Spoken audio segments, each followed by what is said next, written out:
ప్రతిపక్షమైనటువంటి నాయకులు బీఆర్ఎస్ అధ్యక్షులు కేసీఆర్ గారి గురించి, అలాగే కేటీఆర్ గారి గురించి కూడా ఆయన కామెంట్స్ చేశారు ఈ కులగణనకు సంబంధించి. యాక్చువల్లీ ఏం చేశారంటే కేసీఆర్ గారు అండ్ కేటీఆర్ గారు, హరీష్ గారు వీళ్ళెవరు ఆ కులగణనలో పార్టిసిపేట్ చేయాల.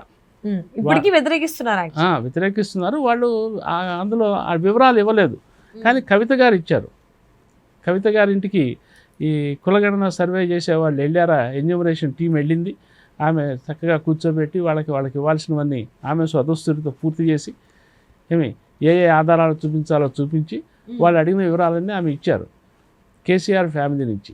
కానీ కేసీఆర్ గారు అండ్ కేటీఆర్ గారు వీళ్ళు ఇవ్వలేదు. సో అందుకని నిన్న రేవంత్ రెడ్డి గారు దాన్ని ప్రస్తావించి మళ్ళీ మేము ఇంకొక అవకాశం ఇస్తున్నాం కాబట్టి వాళ్ళు ఈ అవకాశాన్ని వినియోగించుకొని వాళ్ళు ఇందులో రీఎంట్రీ కావాలి, వాళ్ళ వివరాలు ఇవ్వాలి అని చెప్పారు. మరి ఇస్తారా ఇవ్వరా అనేది వాళ్ళ విజ్ఞతకు వదిలేస్తూనే ఈ బీసీ సంఘాలు అండ్ ఎస్సీ ఎస్టీ సంఘాలు ఉన్నాయి కదా, వాళ్ళ ఇంటి ముందు మీరు ఎన్రోల్ కండి అని చెప్పి డప్పు కొట్టి డిమాండ్ చేయండి, వాళ్ళ ఇళ్ల ముందు ధర్నాలు చేయండి అని చెప్పి ఆయన ఒక పిలుపిచ్చారు. అంటే మీరు ఎన్రోల్ కండి, మీరు కూడా చేరితే ఈ కులగణన సర్వేకి సమగ్రత వస్తుంది, అప్పుడు అసలు సిసలైన లెక్కలు వస్తాయి. వాళ్ళు కూడా ఇందులోకి చేరితే మళ్ళీ పర్సంటేజ్లో కొంచెం చిన్న 0.5, 0.1 అయినా సరే, అంటే ఒక జెన్యూన్ టోటల్గా తెలంగాణ సమాజం పార్టిసిపేట్ చేసింది అని ఒక మెసేజ్ పోతుంది. అప్పుడు ఇప్పుడు ఉన్నంత విభేదాలు కొన్ని తగ్గొచ్చు. సో రేవంత్ రెడ్డి చెప్పింది అది. అదే సమయంలో ఒకటి వీళ్ళనేమో వాళ్ళ ఇళ్ల ముందు డప్పు కొట్టి వాళ్ళని ఎంట్రీ కమ్మని డిమాండ్ చేయండి, రెండోది వాళ్ళు కనుక ఎంట్రీ కాకపోతే వాళ్ళని సామాజికంగా బహిష్కరించాలి. ఇటు బీజేపీ కానివ్వండి, టీఆర్ఎస్ ఆర్ బీఆర్ఎస్ కానివ్వండి, ఎవరైనా సరే ఈ సెకండ్ అవకాశాన్ని కనుక సద్వినియోగం చేసుకోకపోతే వాళ్ళని సామాజికంగా బహిష్కరించాలి అని ఒక స్టేట్మెంట్ ఇచ్చాడు. నిజంగా సామాజికంగా బహిష్కరించడం అవుతుందా అంటే ముఖ్యంగా ఆయన ఉద్దేశం ఏంటంటే ఒక పొలిటికల్గా ఇప్పుడు బీజేపీలో ఎవరైతే ఈ కులగణనలో పార్టిసిపేట్ చేయలేదో ఆ నాయకులను ఉద్దేశించి, ప్లస్ బీఆర్ఎస్లో ఎవరైతే చేయలేదో ఆ నాయకులను ఉద్దేశించి ఆయన చేసిన ఒక స్టేట్మెంట్. దాన్ని ప్రభుత్వ పరంగా ఒక రకంగా చూస్తే ప్రభుత్వము చేపట్టిన ఒక కార్యక్రమానిలో భాగస్వామ్యం కాకపోతే వాళ్ళని ఏదో ఒక రకంగా వాళ్ళని శిక్షించాలి అనే ఒక అర్థంలో కూడా ఆయన మాట్లాడారు.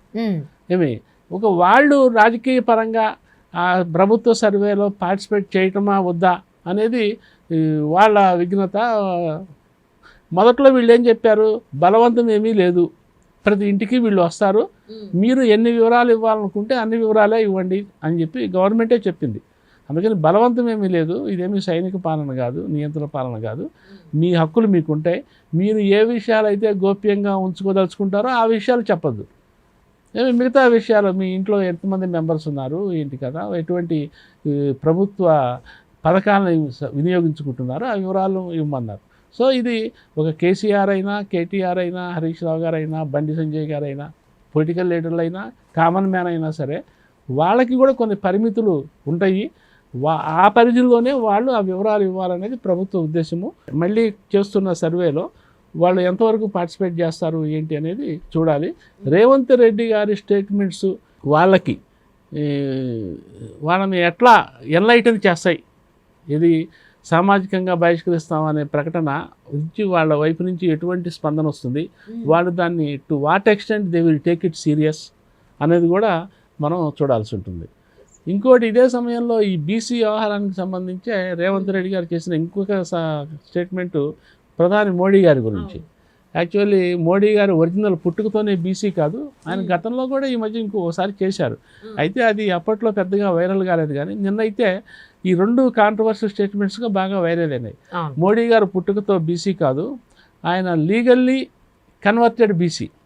అంటే ఆయన ముఖ్యమంత్రి అయిన తర్వాత ఆయనకు చెందిన కులాన్ని బీసీ జాబితాలో చేర్పించి తద్వారా ఆయన ఇండివిజువల్గా ఆయన ఒక్కడే కాదు, ఆయనకు చెందిన కులాన్ని ఓవరాల్గా గుజరాత్ స్టేట్లో బీసీ జాబితాలో చేర్పించడం ద్వారా ఆయన చట్టబద్ధమైన బీసీగా ఆయన మారారు అని చెప్పాడు. ఓకే. సో ఒక ముఖ్యమంత్రి స్థాయి వ్యక్తి ఆ విషయంలో అబద్ధం చెప్తాడని కానీ ప్లస్ మోడీ మీద ఏదో దుష్ప్రచారం చేస్తున్నాడని కానీ అనుకోనక్కర్లా. ఇప్పుడు గుజరాత్లో ఇప్పుడు ఇక్కడ జరుగుతున్నట్టే కులగణన ఏ కులాలని ఏ జాబితాలో చేర్చాలి, ఏ గ్రూపుల్లో చేర్చాలి అని రీషఫ్లింగ్ జరుగుతున్న తరుణంలో గుజరాత్లో కూడా అట్లాగే జరిగి మోడీ గారి కులానికి సంబంధించిన కులము బీసీ జాబితాలో చేరుండొచ్చు. సో అందుకనే రేవంత్ రెడ్డి గారు చాలా టెక్నికల్గా చాలా యాక్యురేట్గా లీగల్లీ కన్వర్టెడ్ బీసీ అంటే ఒరిజినల్ బీసీ కాదు, తర్వాత ఈ బీసీ జాబితాలో వచ్చిన మార్పులు చేర్పుల ఫలితంగా ఆయన కులం కూడా వచ్చి చట్టబద్ధంగా ఇందులో కూర్చుంది. అవును, అందులో దాన్ని పెద్దగా తప్పుపట్టాల్సింది కూడా ఏం లేదు. ఎందుకంటే దేశవ్యాప్తంగా రాష్ట్రాల్లో ఇటువంటి ఈ మార్పులు చేర్పులు కులాలు గ్రూపులు మార్చడాలు కిందకి పైకి పైకి కిందకి వస్తుండటాలు అవి చూస్తున్నాం మనం. ఇక దీన్ని బండి సంజయ్ గారు దీన్ని తీవ్రంగా బీజేపీ తీవ్రంగా అభ్యంతరం చెప్పింది, తెలంగాణ బీజేపీ. అందులో బండి సంజయ్ గారు అయితే దానికి కౌంటర్గా రాహుల్ గాంధీ గారిని అసలు రాహుల్ గాంధీ గారి కులమేంటి, వాళ్ళ అమ్మగారి కులమేంటి, వాళ్ళ తాతగారి కులమేంటి, సోనియా గాంధీ గారు క్రిస్టియను, రాహుల్ గాంధీ గారి తాత ఏమో ఆయన ముస్లిము, రాహుల్ గాంధీ గారు అసలు ఏ కులము, ఆయన బీసీనా ఓసీనా క్రిస్టియనా ఏంటి అని చెప్పి ఆయన ఈయన కులాన్ని గురించి ప్రస్తావించారు. ఇందులో విచిత్రము విషాదం ఏంటంటే ఓ పక్కన సమాజమేమో కులాల ప్రస్తావన ఉండకూడదు, కులాలు మతాలు ఇవి లేకుండా వీటికి అతీతంగా సమాజం ఎదగాలి అని ఒక పక్కన కోరుకుంటూ ఉంటే ఇప్పుడు మతాలు కులాలు కూడా చట్టబద్ధమైపోయి అవి వివాదం అయిపోయి నువ్వే కులం అంటే నువ్వే కులము అని చెప్పి వాదులాడుకుని అది కూడా ప్రభుత్వ స్థాయిల్లో మంత్రుల స్థాయిల్లో వాదులాడుకునే పరిస్థితి ప్రస్తుతం నెలకొని ఉండటం అనేది ఒక రకంగా విషాదమే. అంటే అందులోనూ తెలంగాణ ముఖ్యమంత్రి రేవంత్ రెడ్డి గారు ఎందుకు ఈ మధ్య కాలంలో సంచలనాత్మకమైనటువంటి వ్యాఖ్యలు చేస్తూ వస్తున్నారు వెళ్ళినటువంటి ప్రతి సభలో కూడా?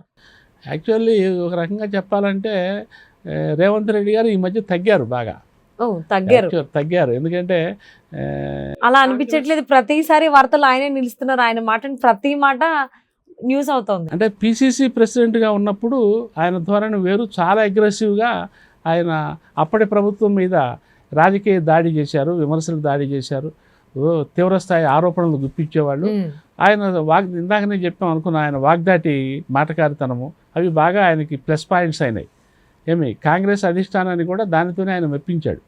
సరే ముఖ్యమంత్రి అయిన తర్వాత కూడా ఆ జోరు బాగా కొనసాగుతూ వచ్చింది 1 year నుంచి కూడా, ముఖ్యంగా బీఆర్ఎస్ మీద బీజేపీ మీద ఆ 2 పార్టీలు ఒకటే అని ఇట్లా రకరకాలుగా కేసీఆర్ గారు అసెంబ్లీకి రావట్లేదని, అసలు ఆయనకి ప్రతిపక్ష హోదా ఎందుకని, ఆయన ప్రతిపక్ష హోదాని రద్దు చేయాలన్న స్థాయి వరకు ఆయన అసలు అసెంబ్లీకి మీరు వచ్చి కూర్చోండి, అసెంబ్లీకి వచ్చి మీ సందేహాలు మీ సమస్యలు లేవదీయండి, ప్రభుత్వం ఏదైనా తప్పు చేస్తే చెప్పండి అని ఆయన ఎదురుదాడి చేయటం ద్వారా ఒక రకంగా ఒకనొక దశలో కేసీఆర్ గారిని కార్నర్ కూడా చేశారు.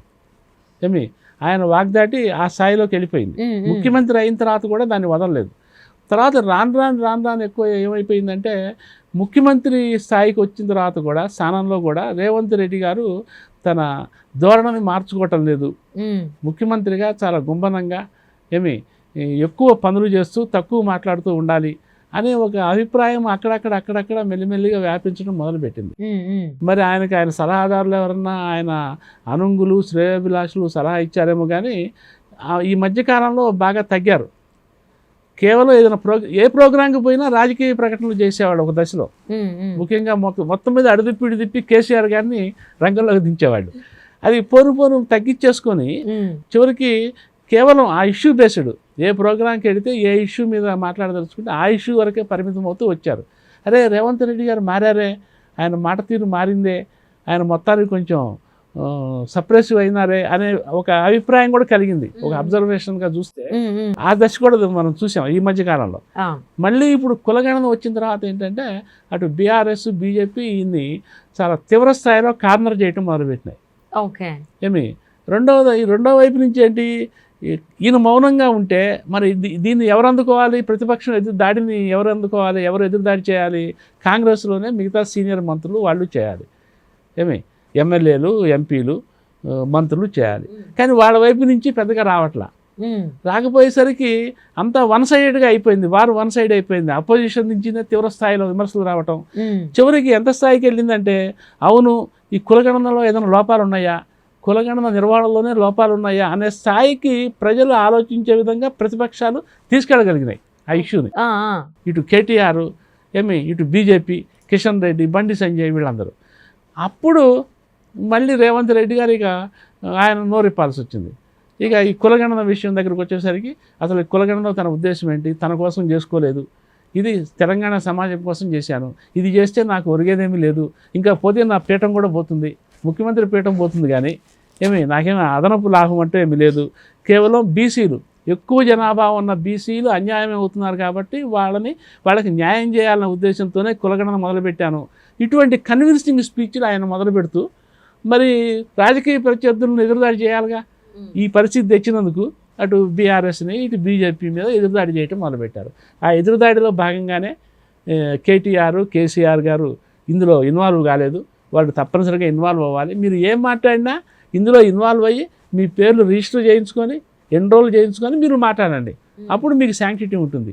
అంతే తప్ప మీరు ప్రభుత్వ కార్యక్రమానికి దూరంగా కూర్చొని నేను రాళ్ళేస్తానంటే మిమ్మల్ని సహించేది లేదు, మిమ్మల్ని సామాజిక బహిష్కారం చేస్తాం, మీ ఇళ్ల ముందు డప్పులు కొట్టిస్తా, ఇట్లా ఎదురుదాడి చేయటంతో ఏమవుతుందంటే ఈ రేవంత్ రెడ్డి ఇట్లా ఎదురుదాడి చేయటం ద్వారా ఏంటంటే తను చేస్తున్న దానిలో తన చిత్తశుద్ధి ఉంది అనే ఒక మెసేజ్ కూడా జనానికి ఎడుతుంది. సో అందుకని రేవంత్ రెడ్డి మాటకారితనము మొదట్లో ఉన్నది, అధికారంలోకి రాకముందు ఉన్నది, అదే అధికారంలోకి తెప్పించిన తర్వాత దాన్ని కొనసాగించిన తర్వాత అరే రేవంత్ రెడ్డి మారలేదే, ఆ ముఖ్యమంత్రి స్టేచర్ రావటం లేదే, ఈయన అనవసరపు టాపిక్స్లోకి వెళ్ళిపోతున్నాడు, ఎన్నికలప్పుడు ప్రతిపక్షాన్ని చేసావు, దేర్ ఎండ్స్ ద మ్యాటర్ అయిపోయింది, అధికారంలోకి వచ్చావు, ప్రభుత్వ పాలసీలు చెప్పుకో, కొత్త స్కీములు చెప్పుకో, వాటిని అమలు చెయ్యి, తక్కువ మాట్లాడి ఎక్కువ చెయ్యి, ఈ అభిప్రాయం వ్యాపిస్తున్న కొద్దీ ఈయన గ్రహించి సైలెంట్ అయిపోయినాడు. సైలెంట్ అయిపోయిన తర్వాత ఏమైంది, ఇప్పుడు కొత్త కార్యక్రమాలు వచ్చిన తర్వాత, ఈ కులగణనలో ఇవి వచ్చిన తర్వాత మళ్ళీ ఎదురుదాడి మొదలయ్యేసరికి మరి ఆయనకి కుడి భుజాలు ఎడమ భుజాలు ఎవరు పెద్దగా ఉన్నట్టు లేరేమో అనిపిస్తుంది. ఎందుకంటే మిగతా వాళ్ళందరూ మౌనంగా ఉన్నారు. ఒకవేళ 2-3 మాట్లాడుతున్నప్పటికీ, ఈ మంత్రి పొన్నాల లాంటి వాళ్ళు మాట్లాడుతున్నప్పటికీ వాళ్ళ టోన్ చాలట్లా, ఆర్టికులేషన్ ఆఫ్ థింగ్స్, ఆ వ్యవహారాల్లో ఆ వాగ్దాటి అది చాలట్లేదు. అది రేవంత్ రెడ్డి తప్ప అవతల వాళ్ళని ఎదుర్కొనే స్థాయి కాంగ్రెస్లో లేదా అనే పరిస్థితి అనమాట. అందుకని ఆ రేవంత్ రెడ్డి గారికి అనివార్యంగా ఆయన తన గళాన్ని విప్పాల్సి వస్తున్నది, నోరు విప్పాల్సి వస్తున్నది, తన గళంలో ఉన్న పదునుని ప్రతిపక్షం మీద విసరాల్సి వస్తున్నది. అంతే తప్ప రేవంత్ రెడ్డి గారు ఈ మధ్య తన వాగ్దాటిని పెంచింది కాదు. నిజానికి చిన్న గ్యాప్ తీసుకున్నారా పాప, ఆయన తీసుకున్నది వచ్చిందంతే. సో ఫైనల్ ఆయన ఒరిజినాలిటీ ఇప్పుడు బయటకు వస్తుంది సందర్భానుసారం, సమయానికి అనుగుణంగా. So thank you so much sir. Thank you.